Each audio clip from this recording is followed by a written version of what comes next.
नमस्कार जय जगन्नाथ शुभ सकाळ। आज हूँ मे 24 तारिख रविवार। आसतु आज गुरुत्वपूर्ण खबर देखा। आपण भल पाइबा स्वरूप गोटे गोटे लाइक निश्चय करदे। आज प्रथम खबर स्थगित रहा रत्न भंडार गणति मणति कार्य। रत्न भंडार गणति प्रक्रिया नहीं एक गुरुत्वपूर्ण सूचना देइछन्ति श्रीमंदिर प्रशासक अरविंद पाढ़ी। से कहिसन्ति रत्न भंडार गणति प्रक्रिया आम समस्तक पई एक दिव्य अनुभूति। महाप्रभुक अशेष कृपा और आशीर्वाद समग्र प्रक्रिया राज्य सरकार अनुमोदित मार्गदर्शिका अनुजाई सुचारू तथा संपूर्ण स्वच्छतार सहित आगे चली। गजपति महाराजक मार्गदर्शन उच्चस्तरीय परिचालना कमिटर परामर्श जिलापाल आरक्षी अधीक्षक साथी अधिकारी एवं विशेषकर सेवक बंधु मान आकुंठ सहयोग जोगु यह संभव हो पारुछि। परवर्ती खबर राघव चढ़ा को बीजेपी देला बड़ दायित्व। राघव चढ़ा को मिला बड़ दायित्व। राज्यसभा सांसद राघव चढ़ा को एक अत्यंत गुरुत्वपूर्ण संसदीय कमिटर नूतन अध्यक्ष नियुक्त करा जायछि। आम आदमी पार्टी संप्रति बीजेपी रे जोग देथिबा चढ़ा को एक गुरुत्वपूर्ण दायित्व दिया जायछि। आम आदमी पार्टी छाड़ी बीजेपी रे जोग देबा परे राज्यसभा सांसद राघव चढ़ा को एक प्रमुख दायित्व दिया जायछि। तांकु राज्यसभा पिटिशन कमिटर अध्यक्ष नियुक्त करा जायछि। कमिटर पुनर्गठन परे गृहर 10 जन सदस्यों को ई पैनेल रे मनोनीत करा जायछि। परवर्ती खबर कोयला खनि रे बड़ विस्फोरण 90 मृत। कोयला खनि रे बड़ धरणर विस्फोरण घटी प्राय 90 जनकर मृत्यु घटितिबा बेले अनेक फसी रहिछन्ति। उत्तर चीन रो शानसिंग प्रदेश रो दुखद एवं बड़ शिल्प दुर्घटनार खबर आसीछि। परवर्ती खबर मोदी को भेटिले अमेरिका विदेश सचिव मार्को रूबियो। अमेरिका विदेश सचिव मार्को रूबियो 4 दिवसीय भारत गस्तरे आसी नुआदिल्ली रे पहुंचीबा परे प्रधानमंत्री नरेंद्र मोदी को शनिवार भेटिछन्ति। भारत रे अवस्थापित अमेरिकीय राष्ट्रदूत स्वर्गीय गोर एक्स रे सूचना देई कहिसन्ति जे विदेश सचिव मार्को रूबियो प्रधानमंत्री मोदी को अमेरिका गस्त पई निमंत्रण करिसन्ति। रूबियो राष्ट्रपति डोनाल्ड ट्रम्प को पक्षरु प्रधानमंत्री मोदी को व्हाइट हाउस गस्त करिबा पई निमंत्रण करिसन्ति। परवर्ती खबर नियुक्त हेबे अतिथि अध्यापक। उच्च शिक्षानुष्ठान रे नियुक्त हेबे अतिथि अध्यापक। 2026-27 शिक्षा वर्ष पई अतिथि अध्यापक नियुक्ति प्रक्रिया आरंभ करिबा पई उच्च शिक्षा विभाग पक्षरु जारी होईछि निर्देशनामा। समस्त टीचर एजुकेशन इंस्टीट्यूट अध्यक्ष मानकु एनसीटी नियमावली अनुଯାୟୀ नुआ पैनेल प्रस्तुत करी चुक्ति भित्तिक भाव अध्यापक नियुक्ति करने को कहा जायछि। आसंता जुलाई 1 तारिख रु कार्य जोग देबाकु लक्ष्य धार्य होईछि। परवर्ती खबर ओपीटीसीएल कर्मचारी सब छुट्टी बातिल बिना अनुमति रे छाड़ी परिबे नहीं मुख्यालय। विद्युत कर्मचारी छुट्टी बातिल। राज्य में बढ़ुतिबा विद्युत चाहिदा और जरूरी परिस्थिति को दृष्टि रखी Odisha power transmission corporation limited OPTCL कड़ा पदक्षेप ग्रहण करिछि। संस्था पक्षरु जारी होइतिबा एक सर्कुलर अनुसार परवर्ती निर्देश न आसीबा पर्यंत कौनसी कर्मचारी पूर्व अनुमति बिना मुख्यालय छाड़ी परिबे नहीं। एथिसह समस्त प्रकार अनुमोदित छुट्टी को तत्क्षण बातिल करा जायछि। परवर्ती खबर जलुछि तेलंगाना अंशुघात रे 16 मृत। क्षतिपूरण घोषणा कले राज्य सरकार। तेलंगाना रे ग्रीष्म लहरी एबे विराल रूप धारण करिछि। विभिन्न स्थान रे अंशुघात जोगु 16 जनक मृत्यु हेलानी। राज्य राजस्व मंत्री पी श्रीनिवास रेड्डी शनिवार यह सूचना देइछन्ति। सरकार अंशुघात रे प्राण हराइथिबा लोकंक परिवार निमंते 4 लाख टंका लेखाएं सहायता राशि घोषणा करिसन्ति। चलित वर्ष तेलंगाना रे भीषण गरम पड़िछि। परवर्ती खबर नियुक्ति मेला रे 51,000 युवा वर्ग को नियुक्ति पत्र बंटन कले मोदी। प्रधानमंत्री नरेंद्र मोदी 51,000 अधिक युवा वर्ग को नियुक्ति पत्र बंटन करिसन्ति। प्रधानमंत्री वीडियो कॉन्फ्रेंसिंग माध्यम रे 19तम नियुक्ति मेला रे जोग देई विभिन्न सरकारी विभाग एवं संगठनर नवनियुक्ति युवा वर्ग मानकु नियुक्ति पत्र बंटन करिसन्ति। एही अवसर रे प्रधानमंत्री मोदी कहिसन्ति आज आपण माने समस्त देशर विकास यात्रा रे गुरुत्वपूर्ण अंशीदार हेउछन्ति। परवर्ती खबर जोरसोर रे चली गुंडीचा मंदिर सौंदर्यकरण और उन्नयनमूलक कार्य रथयात्रा पूर्व काम सारिबाकु लक्ष्य। रथयात्रा पूर्व सरिब काम। जुलाई 16 रे महाप्रभुंक विश्व प्रसिद्ध रथयात्रा। जुलाई 16 रे महाप्रभुंकर विश्व प्रसिद्ध रथयात्रा। रत्नवेदी छाड़ी जन्मवेदी गुंडीचा घर को आसीबे महाप्रभु। भाई भौणी को सांगरे धरी नव दिनात्मक यात्रा करिबे महाप्रभु। गुंडीचा घरे भक्तंक गहण रे महाप्रभु लीला खेला करिवार थिबारु गुंडीचा मंदिरर सौंदर्यकरण और उन्नयनमूलक कार्य जोरसोर रे आगे चली। रथयात्रार यथेष्ट पूर्व गुंडीचा घरर सौंदर्यकरण और उन्नयनमूलक कार्य सारिबा पई लक्ष्य रखिछि श्रीमंदिर प्रशासन। परवर्ती खबर जून आरंभ प्राक मौसुमी वर्षा।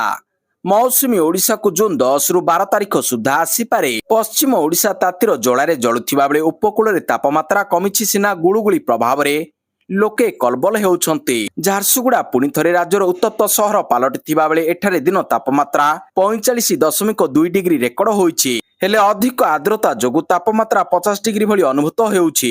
ରାଜଧାନୀ ଭୁବନେଶ୍ୱର ଦିନ ତାପମାତ୍ରା 37.7 ଡିଗ୍ରୀ ରେକର୍ଡ ହୋଇଥିବା ବେଳେ ଆର୍ଦ୍ରତା 70% ଅଧିକ ରହିଥିଲା। ଅନ୍ୟ ପକ୍ଷରେ ମୌସୁମୀ ଓଡ଼ିଶାକୁ ଜୁନ୍ 10ରୁ 12 ତାରିଖ ସୁଦ୍ଧା ଆସିପାରେ, ଯାହାକି ସ୍ୱାଭାବିକ କିମ୍ବା ସାମାନ୍ୟ ଆଗୁଆ ହୋଇପାରେ ବୋଲି କୃଷି ପାଣିପାଗ ବିଶାରଦ ପ୍ରଫେସର ସୁରେନ୍ଦ୍ରନାଥ ପଶୁପାଳକ ପୂର୍ବାନୁମାନ କରିଛନ୍ତି। ପରବର୍ତ୍ତୀ ଖବର, ମାଗଣାରେ ବସ୍ରେ ଯିବେ ନିଟ୍ ପରୀକ୍ଷାର୍ଥୀ, ଖାଇବା ପିଇବାର ହେବ ବ୍ୟବସ୍ଥା, ନିଜେଇ ରାଜ୍ୟର ମୁଖ୍ୟମନ୍ତ୍ରୀ କଲେ ଘୋଷଣା। ଆସନ୍ତା ଜୁନରେ ପୁଣି ଥରେ ନିଟ୍ ପରୀକ୍ଷା ଦେଉଥିବା ପରୀକ୍ଷାର୍ଥୀମାନଙ୍କ ପାଇଁ ବିହାର ମୁଖ୍ୟମନ୍ତ୍ରୀ ସମ୍ରାଟ ଚୌଧୁରୀ ଏକ ବଡ଼ ଘୋଷଣା କରିଛନ୍ତି। ମୁଖ୍ୟମନ୍ତ୍ରୀ Samrat Chaudhary social media platform ଏକ୍ସରେ ଏକ ପୋଷ୍ଟରେ ଘୋଷଣା କରିଛନ୍ତି ଯେ ନିଟ୍ ପରୀକ୍ଷା ଦିନ ସମସ୍ତ ପ୍ରାର୍ଥୀ ବିହାର ସରକାରୀ ବସ୍ରେ ମାଗଣା ଯାତ୍ରା କରିପାରିବେ। ସେହି ପ୍ରାର୍ଥୀମାନଙ୍କ ପାଇଁ ପାନୀୟ ଜଳ ଏବଂ ଛତୁଆ ବ୍ୟବସ୍ଥା କରିବାକୁ ମଧ୍ୟ ନିବେଦନ କରିଛନ୍ତି। ପରବର୍ତ୍ତୀ ଖବର, ଏସ୍ଆଇ ପ୍ରଶ୍ନପତ୍ର କେଳେଙ୍କାରୀ, 17 ଅଭିଯୁକ୍ତଙ୍କ ଜାମିନ ଆବେଦନ ଖାରଜ।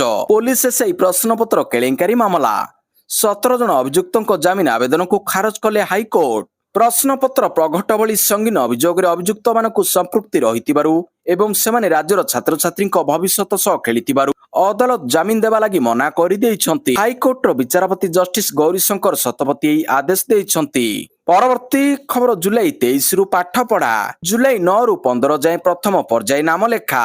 ଚଳିତ ଶିକ୍ଷାବର୍ଷ 2026-27 ପାଇଁ ଯୁକ୍ତ 2 ନାମଲେଖା ପାଇଁ ଆସନ୍ତା 26 ତାରିଖରୁ ଆବେଦନ ଆରମ୍ଭ ହେବ। ଜୁନ୍ 30 ତାରିଖ ରାତି 11:45 ମଧ୍ୟରେ ଛାତ୍ରଛାତ୍ରୀମାନେ ସାମ୍ସ ୱେବସାଇଟରେ ଆବେଦନ କରାଇ ପାରିବେ। ଜୁଲାଇ 8 ତାରିଖରେ ପ୍ରଥମ ମେଧା ତାଲିକା ପ୍ରକାଶ ପାଇବ। ଜୁଲାଇ 9ରୁ 15 ତାରିଖ ମଧ୍ୟରେ ପ୍ରଥମ ପର୍ଯ୍ୟାୟ ନାମଲେଖା ହେବ। ଅଗଷ୍ଟ 12 ସୁଦ୍ଧା ସମସ୍ତ ପର୍ଯ୍ୟାୟ ନାମଲେଖା ଶେଷ ହେବ। ଏନେଇ ବିଦ୍ୟାଳୟ ଗଣଶିକ୍ଷା ବିଭାଗ ପକ୍ଷରୁ ବିଜ୍ଞପ୍ତି ପ୍ରକାଶ ପାଇଛି। ପରବର୍ତ୍ତୀ ଖବର, 2 ଗୁଣା ବଢିବ OUTR ଫି। ବଢିବ OUTR ପାଠପଢା ଫି। ନିୟମିତ ପ୍ରୋଗ୍ରାମରେ 25,000, SSPରେ 54,000 ବଢାଇବେ। ଓଡ଼ିଶା ବୈଷୟିକ ଓ ଗବେଷଣା ବିଶ୍ୱବିଦ୍ୟାଳୟ OUTR ର ପାଠପଢା ଫି ବଢିବ। ପାଖାପାଖି 2 ଗୁଣା ଫି ବୃଦ୍ଧି କରିବାକୁ ବୈଷୟିକ ଶିକ୍ଷା ଓ ଦକ୍ଷତା ବିକାଶ ବିଭାଗକୁ ପ୍ରସ୍ତାବ ଦେଇଛି ବିଶ୍ୱବିଦ୍ୟାଳୟ। OUTR ରେଗୁଲାର ପାଠ୍ୟକ୍ରମରେ ସମସ୍ତ ଫିଜ୍କୁ ମିଶାଇ ମୋଟ 45,420 ଟଙ୍କା ଥିବାବେଳେ ଏହାକୁ 71,020 ଟଙ୍କାକୁ ବୃଦ୍ଧି କରିବାକୁ ପ୍ରସ୍ତାବ ଦିଆଯାଇଛି। ପରବର୍ତ୍ତୀ ଖବର, ମନ ଇଚ୍ଛା ବଦଳିର ବାଟ ବନ୍ଦ। ବଦଳି ଆଦେଶ ମିଳିବା ମାତ୍ରେ ତାହାକୁ ପାଳନ କରିବାକୁ ପଡିବ। ବଦଳି ରୋକିବାକୁ ଆଉ ଟାଳଟୁଳ ଫନ୍ଦି କାମ କରିବନି। କେବେ ସୁଦ୍ଧା ପୁରୁଣା ଦାୟିତ୍ୱ ହସ୍ତାନ୍ତର କରିବେ, କେଉଁ ସମୟ ସୀମା ସୁଦ୍ଧା ନୂଆ ଦାୟିତ୍ୱରେ ଯୋଗ ଦେବେ, ତାହା ସରକାରୀ ନିର୍ଦ୍ଦେଶନାମାରେ ଏଣିକି ସ୍ପଷ୍ଟ ଉଲ୍ଲେଖ ରହିବ। ମୋହନ ସରକାର ଏମିତି କଡା ନିୟମ ଆଣିଛନ୍ତି, ଫଳରେ ମନ ଇଚ୍ଛା ବଦଳି କରିବାକୁ ଚାଲୁଥିବା ପ୍ରକ୍ରିୟାର ଗଳାବାଟ ବନ୍ଦ ହୋଇଛି। ସମସ୍ତ ବିଭାଗୀୟ ମୁଖ୍ୟ, ଆରଡିସି ଓ ଜିଲ୍ଲାପାଳଙ୍କୁ ଏନେଇ ସାଧାରଣ ପ୍ରଶାସନ ବିଭାଗ ପକ୍ଷରୁ ଚିଠି କରାଯାଇଛି। ପରବର୍ତ୍ତୀ ଖବର, ଅଘୋଷିତ ବିଦ୍ୟୁତ କାଟକୁ ନେଇ ପ୍ରତିବାଦ, ରାଜ୍ୟବ୍ୟାପୀ ଆନ୍ଦୋଳନ କରିବ କଂଗ୍ରେସ।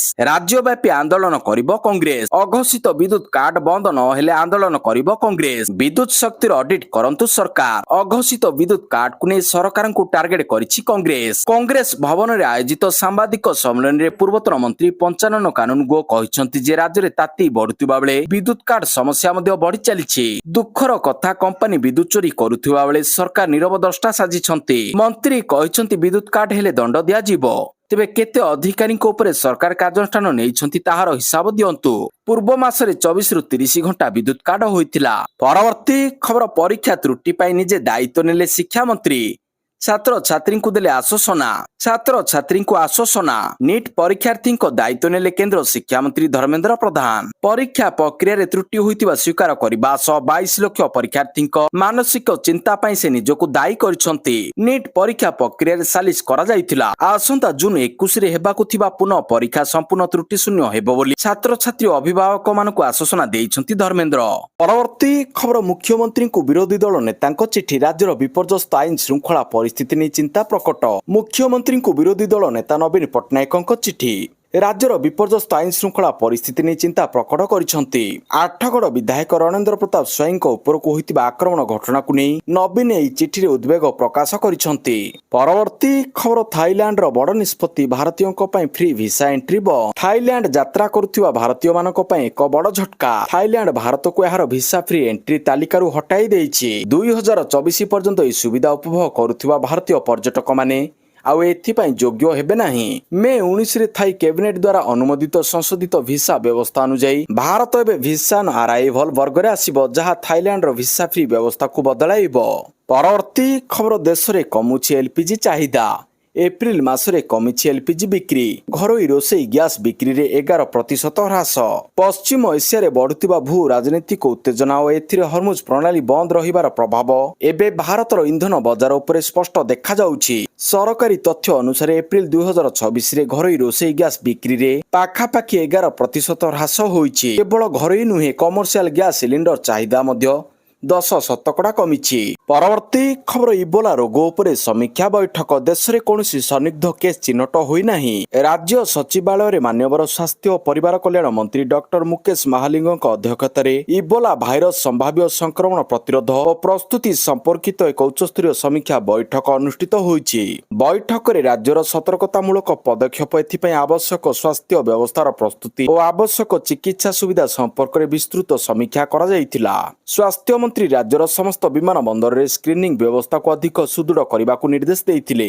ସେ ସନ୍ଦିଗ୍ଧ ରୋଗୀଙ୍କ ଚିହ୍ନଟ, ଆଇସୋଲେସନ ୱାର୍ଡର ପ୍ରସ୍ତୁତି, ଔଷଧ ଓ ସୁରକ୍ଷା ସାମଗ୍ରୀର ଉପଲବ୍ଧତା ଉପରେ ବିଶେଷ ଗୁରୁତ୍ୱ ଦେଇଥିଲେ। ବୈଠକରେ ଜନସାଧାରଣଙ୍କ ମଧ୍ୟରେ ଇବୋଲା ଭାଇରସ ସମ୍ପର୍କିତ ସଚେତନତା ବୃଦ୍ଧି, ଭୟ ଓ ଗୁଜବକୁ ଦୂର କରିବା ପାଇଁ ସଠିକ ସୂଚନା ପ୍ରଚାର କରିବାକୁ ମଧ୍ୟ ନିଷ୍ପତ୍ତି ନିଆଯାଇଥିଲା। ପରବର୍ତ୍ତୀ ଖବର, 150 ପ୍ରତିନିଧିଙ୍କ ସହ କାନାଡା ଗସ୍ତରେ ଗଲେ ବାଣିଜ୍ୟ ମନ୍ତ୍ରୀ। କେନ୍ଦ୍ର ବାଣିଜ୍ୟ ମନ୍ତ୍ରୀ ପୀୟୁଷ ଗୋୟଲ ଶନିବାର ରାତିରେ କାନାଡା ଗସ୍ତରେ ଯାଇଛନ୍ତି। ପାଖାପାଖି 150 ଜଣ ବ୍ୟବସାୟ ପ୍ରତିନିଧିଙ୍କୁ ନେଇ ସେ ଏହି ଗସ୍ତ କରିଛନ୍ତି। 25 ତାରିଖରେ ଅଟାୱାରେ ଏବଂ 26 ଓ 27 ତାରିଖରେ ଟରଣ୍ଟୋରେ ତାଙ୍କର ଆଲୋଚନା କାର୍ଯ୍ୟକ୍ରମ ରହିଛି। କାନାଡା ଗସ୍ତ ପୂର୍ବରୁ ସେ ଦୁଇ ଦେଶ ମଧ୍ୟରେ ଅର୍ଥନୈତିକ ସମ୍ପର୍କ ଏବଂ ପ୍ରସ୍ତାବିତ ମୁକ୍ତ ବାଣିଜ୍ୟ ରାଜିନାମାକୁ ନେଇ ଦୃଢ଼ ଆଶା ପୋଷଣ କରିଛନ୍ତି। ଗତ ମାର୍ଚ୍ଚରେ କାନାଡା ପ୍ରଧାନମନ୍ତ୍ରୀ ମାର୍କ କାର୍ନିଙ୍କ ଭାରତ ଗସ୍ତ ସମୟରେ ଦୁଇ ଦେଶ ମଧ୍ୟରେ ମୁକ୍ତ ବାଣିଜ୍ୟ ରାଜିନାମାର ସର୍ତ୍ତାବଳୀ ସ୍ୱାକ୍ଷରିତ ହୋଇଥିଲା। ପରବର୍ତ୍ତୀ ଖବର, ମୁମ୍ବାଇର 19ଟି କ୍ଲଷ୍ଟର ଅଞ୍ଚଳରେ ଆରମ୍ଭ ହେବ ମେଗା ରିଡେଭଲପମେଣ୍ଟ ପ୍ରକଳ୍ପ। ମୁମ୍ବାଇକୁ ବସ୍ତି ଏବଂ ଖଣ୍ଡିତ ଅଭିବୃଦ୍ଧିର ଯୁଗରୁ ଆଗକୁ ବଢିବାକୁ ପଡ଼ିବ ବୋଲି ଘୋଷଣା କରି ମହାରାଷ୍ଟ୍ର ଉପମୁଖ୍ୟମନ୍ତ୍ରୀ ଏକନାଥ ସିନ୍ଦେ ଗୁରୁବାର ଦିନ ବୃହତ କ୍ଲଷ୍ଟର ପୁନଃ ବିକାଶ, ସମନ୍ୱିତ ଭିତ୍ତିଭୂମି ଯୋଜନା ଏବଂ ସାମୂହିକ ଗୃହ ନିର୍ମାଣ ମାଧ୍ୟମରେ ଦେଶର ଆର୍ଥିକ ରାଜଧାନୀକୁ ବସ୍ତିମୁକ୍ତ କରିବା ପାଇଁ ଏକ ମହତ୍ୱାକାଂକ୍ଷୀ ଦୃଷ୍ଟିକୋଣ ପ୍ରକାଶ କରିଛନ୍ତି, ଯେଉଁଥିରେ ସରକାର 2030 ସୁଦ୍ଧା ପ୍ରାୟ 15 ଲକ୍ଷ ପୁନର୍ବାସ ଗୃହ ନିର୍ମାଣ କରିବାକୁ ଲକ୍ଷ୍ୟ ରଖିଛନ୍ତି। ପରବର୍ତ୍ତୀ ଖବର, ଜିଏସଟି ପରିସର ଭିତରେ ଆସିବ ପେଟ୍ରୋଲ ଓ ଡିଜେଲ। ପ୍ରଧାନମନ୍ତ୍ରୀଙ୍କୁ ଆସିଲା ଚିଠି। କାର୍ଯ୍ୟକାରୀ ହେଲେ ପୁରା ଶସ୍ତା ହୋଇଯିବ ତେଲ। ତେଲ ଦର କମାଇବାକୁ ବଡ଼ ପ୍ଲାନ। ବଢୁଥିବା ମହଙ୍ଗା ମାଡ଼ ମଧ୍ୟରେ ସାଧାରଣ ଜନତାଙ୍କ ପାଇଁ ଆଶ୍ୱସ୍ତିକର ଖବର। କେନ୍ଦ୍ର ସରକାର ଏବେ ରାଜ୍ୟଗୁଡ଼ିକ ସହ ମିଶି ପେଟ୍ରୋଲ ଏବଂ ଡିଜେଲ ଦର କମାଇବା ପାଇଁ ବଡ଼ ପ୍ରସ୍ତୁତି ଚଳାଇଛନ୍ତି। କେନ୍ଦ୍ର ସରକାର ନିଜ ଆଡୁ ଏକ୍ସାଇଜ ଡ୍ୟୁଟି ଉତ୍ପାଦ ଶୁଳ୍କ କମାଇବା ପରେ ଏବେ ରାଜ୍ୟଗୁଡ଼ିକ ମଧ୍ୟ ସେମାନଙ୍କର ଭ୍ୟାଟ୍ କମାଇବା ପାଇଁ ଅପିଲ କରିବାକୁ ଯାଉଛନ୍ତି। ଏହାଦ୍ୱାରା ବିଶେଷ କରି ବିଜେପି ଶାସିତ 22ଟି ରାଜ୍ୟରେ ତେଲ ଦର କମିବାର ସମ୍ପୂର୍ଣ୍ଣ ସମ୍ଭାବନା ଦେଖାଦେଇଛି।